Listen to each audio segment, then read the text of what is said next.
I declined to pay for my brother's destination wedding after he insulted my wife. He threatened to cut me out of his life, so I cancelled the venue I had secretly booked as a gift. I am 34, have always had a complicated relationship with my younger brother, Jake, am 30. We grew up in a middle-class family, but Jake always had expensive tastes and a knack for living beyond his means. Despite our differences, I've always tried to be there for him, even when it meant bailing him out of financial troubles. When Jake announced his engagement to his girlfriend of 2 years, Mia, F28, I was genuinely happy for him. However, things took a turn when he revealed his plans for a lavish destination wedding in the Maldives. Jake and Mia sent out invitations, expecting guests to pay for their own travel and accommodations, which would easily cost thousands of dollars per person. My wife, Sarah, F33, and I were taken aback by the extravagance, especially considering Jake's history of financial instability. We knew many family members and friends wouldn't be able to afford such an expense. Sarah suggested we talk to Jake about scaling back or choosing a more accessible location. When I broached the subject with Jake, he became defensive. "This is our dream wedding," he snapped. "If people really care about us, they'll find a way to make it work." I tried to reason with him, explaining that it wasn't about a lack of care, but rather the financial burden it would place on many of our loved ones. Jake wouldn't hear it. He accused me of trying to ruin his special day and stormed off. Despite this, I still wanted to do something special for my brother. I decided to surprise him by secretly booking and paying for the wedding venue in the Maldives. It was a significant chunk of our savings, but I figured it would ease the financial strain on Jake and Mia, allowing them to have their dream wedding without going into debt. A few weeks later, Jake called me, his voice tight with anger. "I can't believe you and Sarah are declining our invitation," he said. "After everything I've done for you, this is how you repay me?" Confused, I asked what he meant. Apparently, Sarah had privately messaged Mia, explaining that while we loved them both, we couldn't justify spending so much on a trip when we were saving for our children's education. She had declined as gently as possible, even offering to throw them a local celebration when they returned. Jake was livid. "Your wife has always been a penny-pinching killjoy," he spat. "I guess her cheapness has finally rubbed off on you. If you can't be bothered to attend the most important day of my life, then maybe we shouldn't be in each other's lives at all." I was stunned. Not only was Jake being unreasonable, but he had also insulted my wife, the same woman who had helped him move apartments, cooked meals for him when he was sick, and even lent him money when he was between jobs. "Jake, you're out of line," I said, trying to keep my cool. "Sarah has been nothing but kind to you.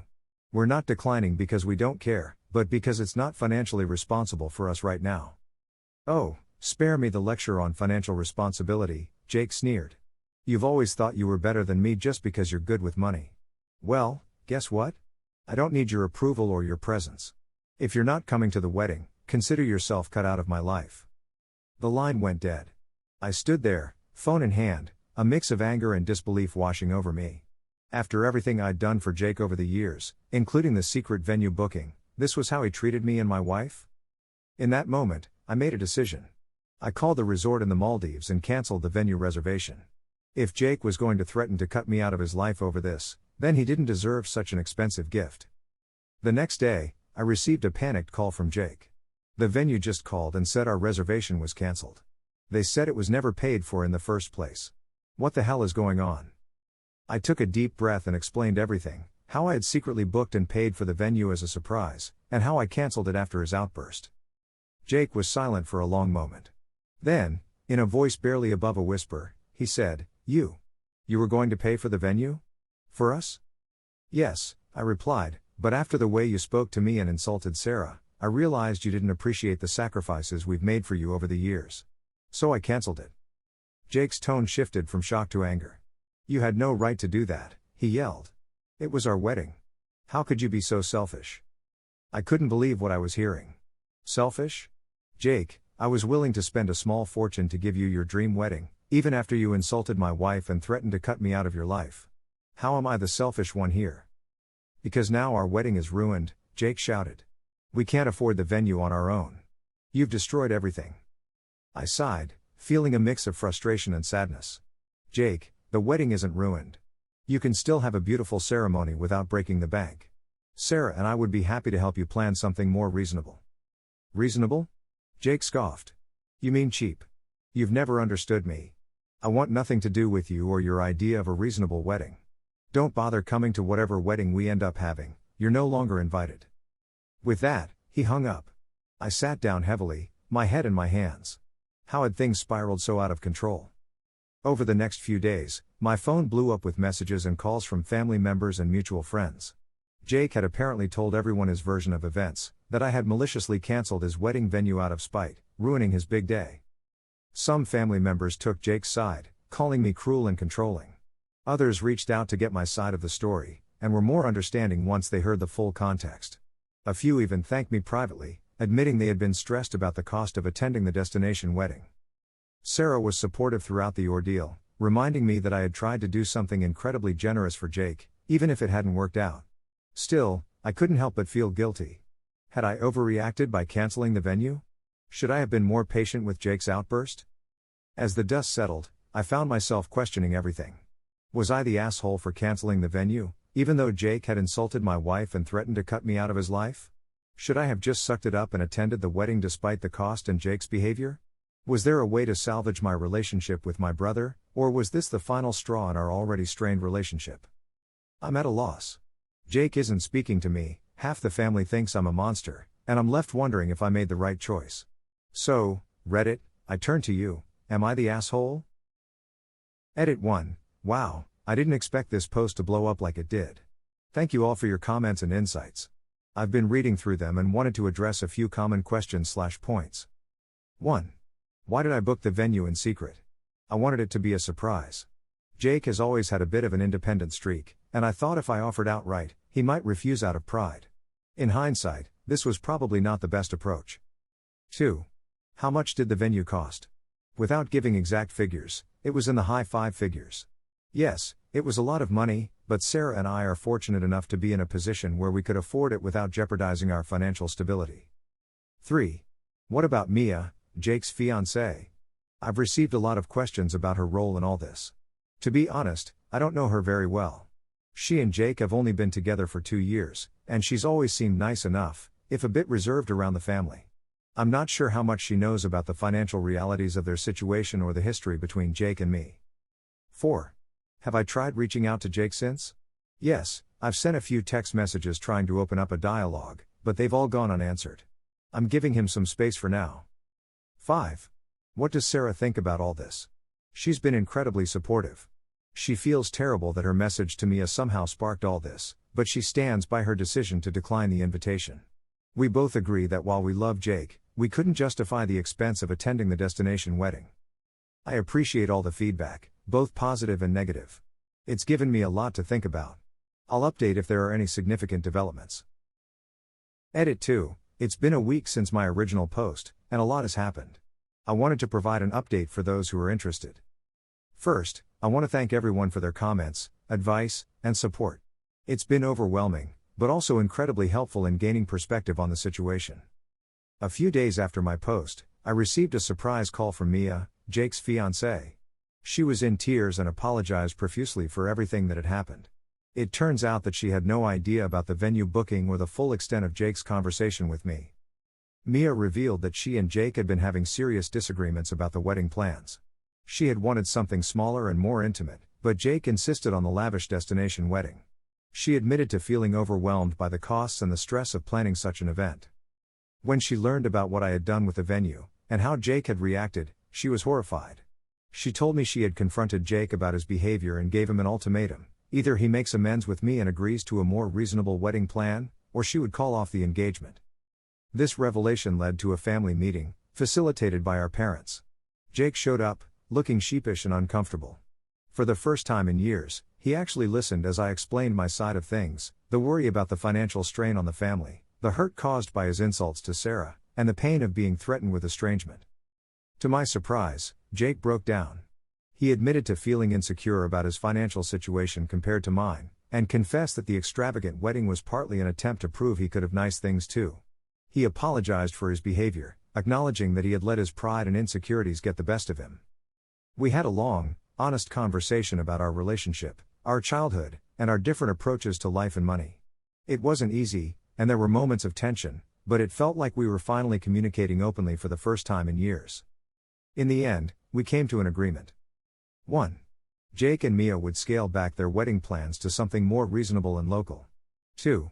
I offered to help them plan and budget for the wedding, which they accepted. 3. We agreed to start seeing a family therapist together to work on our communication and underlying issues. 4.